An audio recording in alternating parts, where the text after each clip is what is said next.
Okay, we did one more step in class today, and I'm not going to put it in the routine, but this is the hesitation step.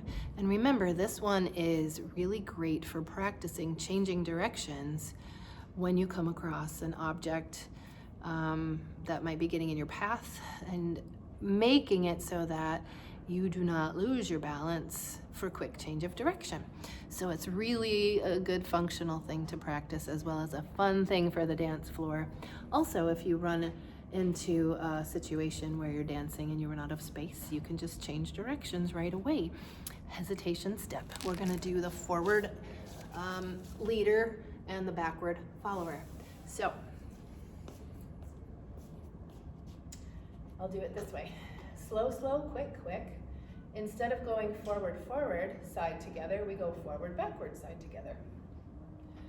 Slow, slow, quick, quick. If I were to do it facing you, it looks like this. Slow, slow, quick, quick. Facing away. Slow, slow, quick, quick. Remember something, put your arms somewhere here or here. You can do this with a brush step, or you can do it with just a regular step. I will show you close up here. The footwork.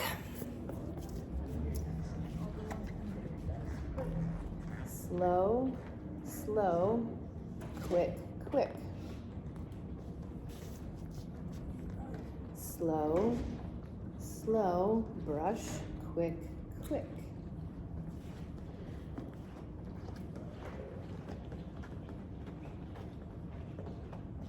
Slow, slow, quick, quick.